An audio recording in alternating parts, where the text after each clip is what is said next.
بسم اللہ الرحمن الرحیم۔ آج ہم انشاءاللہ غسل سے متعلق کچھ احکام پڑھیں گے، چونکہ ہمارے ابھی طہارت کا ہی باب چل رہا ہے۔ غسل کب فرض ہوتا ہے اور غسل کا طریقہ کیا ہے؟ رسول اللہ صلی اللہ علیہ وسلم نے فرمایا ان اللہ لا یستحی من الحق، اللہ تعالی حق بات کو بیان کرنے سے حیا نہیں کرتے۔ تو غسل کے جو مسائل ہیں ان میں بھی بعض دفعہ کچھ ایسی باتیں آتی ہیں جو بظاہر حیا کے خلاف ہیں، لیکن علم کی ایک بات ہے، سیکھنے اور سکھانے میں حیا اگر کریں گے تو پھر ظاہر ہے ساری زندگی جاہل ہی رہے گا انسان۔ اور غسل کے مسائل سیکھنا اس لیے ضروری ہے کہ غسل جب فرض ہوتا ہے تو جب تک مکمل غسل نہ ہو آپ کی نماز ادا نہیں ہوتی۔ رسول اللہ صلی اللہ علیہ وسلم نے فرمایا الماء من الماء، حدیث ہے کہ غسل فرض ہوتا ہے خواہش نفس کے ساتھ جسم سے منی خارج ہونے سے۔ مرد پہ غسل کب فرض ہوگا؟ جب اس کے جسم سے شہوت کے ساتھ منی خارج ہو۔ منی بالکل سفید رنگ کی چیز ہے، ایک ہوتی ہے مزی۔ شہوت پیدا ہونے سے اگر کسی کے مرد یا عورت کے صرف رطوبت خارج ہونا شروع ہو گئی اس سے غسل فرض نہیں ہوتا۔ جب تک مکمل شہوت پوری نہیں ہو جاتی اور مادہ منویہ خارج نہیں ہو جاتا، چاہے احتلام کی صورت میں ہو یا کسی بھی طرح سے ہو۔ مردوں کے ساتھ چونکہ یہ بہت زیادہ ہوتا ہے، نائٹ فال کی صورت میں مردوں پر غسل کی یہ صورت بہت زیادہ فرض ہوتی ہے۔ جیسے ہی بلوغت ہوتی ہے تو احتلام شروع ہو جاتا ہے، ہفتے میں 1 دفعہ 2 دفعہ 3 دفعہ، بعض نوجوانوں کو روزانہ بھی 2 دفعہ ہوتا ہے، جبکہ خواتین میں یہ والے غسل کی صورت بہت ہی کم ہوتی ہے کہ ان کو نائٹ فال ہو یا اس طرح سے غسل فرض ہو۔ ہزاروں میں کسی ایک عورت کے ساتھ ایسا ہوتا ہے۔ ایک صورت تو یہ غسل فرض ہونے کی۔ دوسری صورت کیا ہے کہ جب انسان اپنی زوجہ کے ساتھ ملاپ کرے اور انٹرکورس ہو جائے، چاہے اس صورت میں ڈسچارج دونوں میں سے کوئی ہو یا نہ ہو، لیکن دونوں پہ غسل فرض ہو جائے گا، مرد پہ بھی اور عورت پہ بھی۔ یہ تو مردوں کے غسل کے فرض ہونے کا ہے۔ مردوں کے غسل میں ایک چیز یہ بھی ہے کہ اگر آپ نے رات کو نیند کی اور صبح آپ اٹھے اور آپ نے کپڑوں پہ نشان دیکھا، اب آپ کو یہ پتہ نہیں چل رہا کہ یہ منی کا نشان ہے یا مزی کا ہے، تو بھی آپ پر غسل کرنا فرض ہے۔ یہی سمجھا جائے گا کہ یہ آپ خواب میں ڈسچارج ہوئے ہیں۔ عورت پر جو غسل فرض ہوتا ہے ایک اور صورت میں ہوتا ہے کہ جب خواتین کو ایام آنا بند ہو جاتے ہیں، حیض یا نفاس سے جب پاک ہو جائیں تو بھی ان پہ غسل فرض ہے۔ یہ تو غسل کی فرضیت سے متعلق احکام تھے۔ کچھ چیزیں ایسی ہیں جن میں غسل سنت ہے، فرض نہیں ہے۔ جمعہ کے دن غسل کرنا رسول اللہ صلی اللہ علیہ وسلم نے بہت زیادہ تاکید کی ہے۔ سنت کی 2 قسمیں ہیں، سنت مؤکدہ اور سنت غیر مؤکدہ۔ مؤکدہ وہ ہوتی ہیں کہ جن کو چھوڑنے کا اگر کوئی معمول بنا لے تو گناہ کا خطرہ ہے اور ایسا شخص قابل ملامت ہے، اسے شریعت ملامت کرتی ہے، برا بنا کہتی ہے۔ تو غسل سنت مؤکدہ ہے، ہفتے میں 1 مرتبہ، چاہے جمعے کے دن ہو یا کسی بھی دن ہو۔ جو مسلمان ہفتے میں 1 دفعہ بھی نہیں نہاتا، وہ کتنا ہی نیٹ کلین ہو، مگر شریعت کی نظر میں وہ قابل ملامت ہے، اسے تانے دینے چاہیے کہ شرم نہیں آتی ہو مسلمان مگر رہتے ہو بھنگیوں اور چماروں کی طرح۔ ملامت تو اسی کو کہتے ہیں نا۔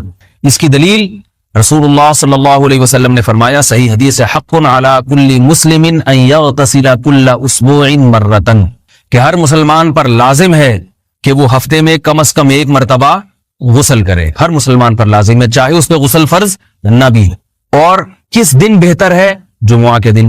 نبی صلی اللہ علیہ وسلم نے حکم دیا ہے کہ جمعے کے دن غسل کیا جائے۔ امام احمد ابن حنبل کا مذہب یہ ہے کہ جمعے کے دن غسل کرنا واجب ہے، صرف سنت نہیں ہے بلکہ واجب ہے، لیکن جمہور کا مذہب یہ ہے کہ سنت عمل ہے۔ غیر مسلم جب اسلام قبول کرتا ہے تو اس وقت بھی اس کے لیے غسل کرنا سنت ہے۔ جب ہم مردے کو نہلاتے ہیں تو جو مردے کو نہلائے اس کے لیے بھی خود غسل کرنا افضل ہے، سنت عمل ہے۔ عید کے دن غسل کرنا سنت عمل ہے۔ تو یہ وہ تمام مواقع ہیں جن میں غسل کرنا رسول اللہ صلی اللہ علیہ وسلم کی سنت ہے۔ غسل کا طریقہ کیا ہے؟ غسل میں 3 چیزیں فرض ہیں، منہ بھر کے قلی کرنا، ناک میں پانی ڈالنا کہ ناک کی جو نرم جگہ ہے یہ اچھی طرح تر ہو جائے، اور پورے جسم پہ 1 مرتبہ پانی بہا دینا کہ جسم میں بال کے برابر جگہ بھی خشک نہ رہے۔ یہ تو ہے فرض، یعنی یہ کام کسی نے کسی بھی طرح سے کر لیا تو غسل ادا ہو جائے گا، چاہے اس کی نیت غسل کی تھی یا نہیں تھی۔ کوئی آدمی چلتا ہوا جا رہا ہے، پھسل کے تالاب میں گر گیا، پورے غوطے کھا کے باہر نکلا، قلی کر لے اور ناک میں پانی ڈال لے تو غسل اس کا ادا ہو جائے گا۔ البتہ چونکہ نیت نہیں تھی لہذا غسل کا ثواب نہیں ملے گا، ثواب نیت کے بغیر نہیں ملتا انسان۔ دلائل اس کے الگ موضوع ہے کہ اس کی دلیل کیا ہے کہ بغیر نیت کے بھی غسل ہو جاتا ہے، لیکن میں نے بتایا دلائل کا سیشن نہیں ہے، اس میں پھر بات لمبی ہو جائے گی۔ تو یہ تو ہے فرض، پورے جسم پہ پانی بہانا، کلی اور ناک میں پانی۔ سنت طریقہ کیا ہے؟ رسول اللہ صلی اللہ علیہ وسلم غسل کیسے کرتے تھے؟ سنت طریقہ جس پہ جو اختیار کرنا چاہیے وہ طریقہ یہ ہے کہ جب آپ غسل کے لیے بیٹھیں تو سب سے پہلے وہ جگہ دھوئیں جہاں نجاست اور ناپاکی لگی ہوئی ہے. نائٹ فال ہوا, کسی کو احتلام ہوا, تو جہاں جہاں گندگی لگی ہے پہلے اس جگہ کو دھوئیں. استنجا کریں, شرمگاہ کو دھوئیں اچھی طرح. سمجھ رہے ہیں بات کو؟ اس کے بعد ہاتھ دھوئیں اور مکمل وضو کریں جیسے ہم عام حالات میں وضو کرتے ہیں. مکمل وضو کرنے کے بعد دائیں کندھے پہ پانی ڈالا, لیفٹ سائڈ پہ پانی ڈالا. پہلے زمانے میں تو چلو سے غسل ہوتا تھا, ہاتھ دھو لیے تو اب چلو سے پانی لے کے یہاں ڈالا جا رہا ہے, چلو سے پانی لے کے یہاں ڈالا جا رہا ہے, پورے جسم پہ ملا جا رہا ہے, اور چلو سے پانی لے کے 3 دفعہ سر پہ ڈالا جا رہا ہے. تو آج کل چلو ولو تو ہے نہیں, شاور کے نیچے جا کے کھڑے ہو جاتے ہیں. تو اس میں یہ کہ شاور کھولے کھڑے ہو جائیں, سارے چلو اس میں خود بخود ہی ہو جائیں گے, پورے جسم پہ پانی بہ جائے گا. نبی صلی اللہ علیہ وسلم کے دور میں یہ جدید چیزیں نہیں تھی, شیمپو اور صابن. تو آپ صلی اللہ علیہ وسلم بیری کے پتوں سے غسل کی ترغیب دیا کرتے تھے. بیری کے پتوں کو اگر پانی میں پکایا جائے تو پانی میں میل کچیل صاف کرنے کی صلاحیت بہت بڑھ جاتی ہے. ہمارے زمانے میں اس تکلف کی ضرورت نہیں ہے, صابن ملتے ہیں اس سے نہایا کریں. بہرحال کہنے کا مقصد یہ آپ لوگوں سے, تو یہ سنت طریقے سے غسل ہو جائے گا آپ کا. سمجھ رہے ہیں بات کو؟ سب سے پہلے استنجا کیا, اس کے بعد وضو کر لیا, اس کے بعد غسل کر لیا.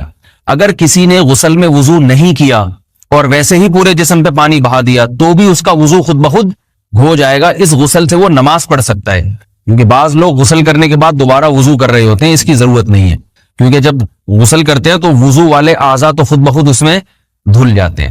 یہ ہے غسل کا طریقہ. وضو کیسے ٹوٹتا ہے؟ جن چیزوں سے غسل فرض ہوتا ہے ان چیزوں سے وضو تو بہرحال ٹوٹتا ہی ہے. اس کے علاوہ بھی وضو ٹوٹتا ہے.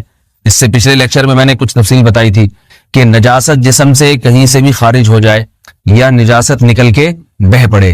اگر قضاء حاجت کی جگہوں سے نجاست خارج ہوئی ہے تو نظر بھی آ جائے وضو ٹوٹ جائے گا, اور قضاء حاجت کے علاوہ جگہوں سے اگر نجاست خارج ہوئی ہے, خون وغیرہ ہے جیسے, تو جب تک نکل کے بہے گا نہیں تو اس وقت تک وضو نہیں ٹوٹے گا.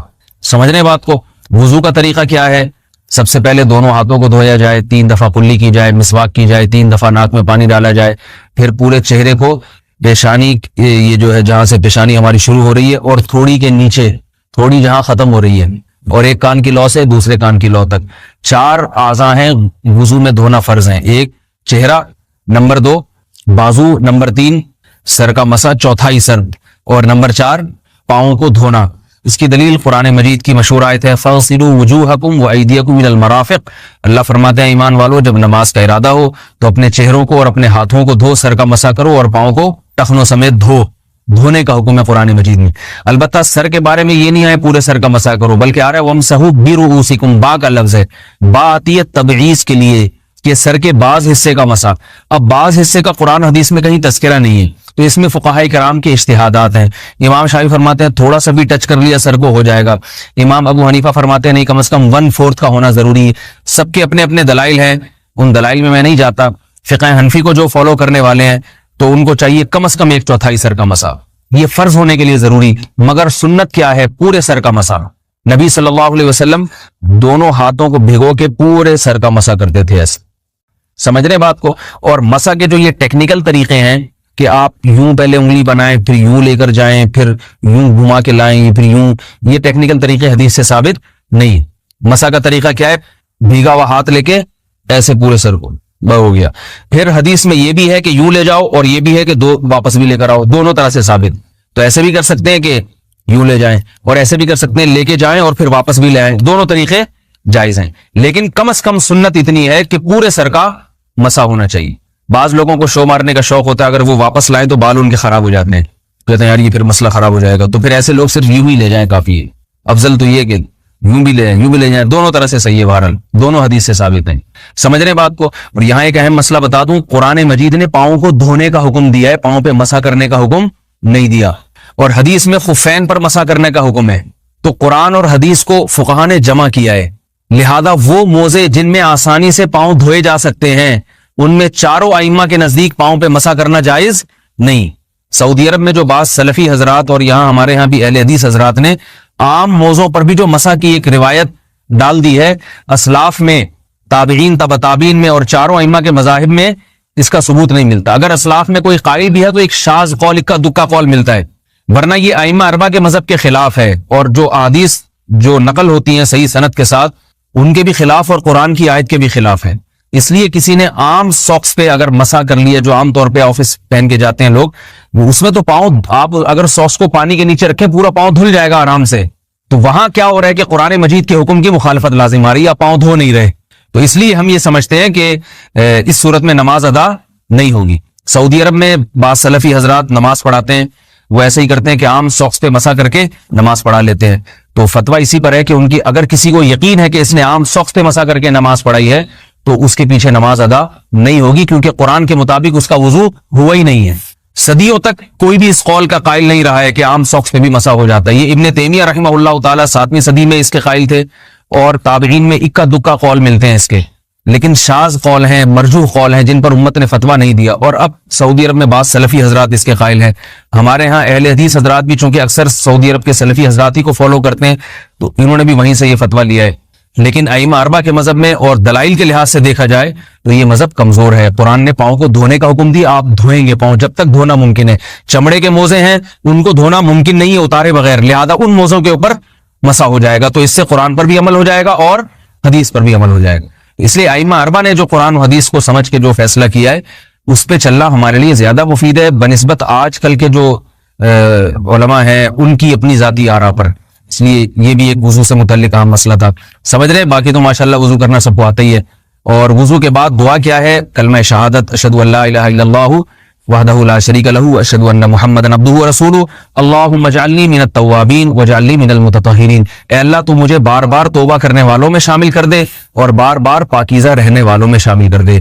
توبہ اس لیے کہ میں نے ظاہری طہارت تو حاصل کر لی، مجھے روحانی طہارت بھی عطا کر دے. اگر میں نے گناہ کی ہوں تو مجھے ان سے بھی توبہ کی توفیق عطا فرما لے، تاکہ اس لحاظ سے بھی میرا وضو ہو جائے، اس لحاظ سے بھی میں پاک ہو جاؤں. سبحانک اللہم و بحمدک، نشہد ان لا الہ الا انت، نستغفرک و نتوب الیک.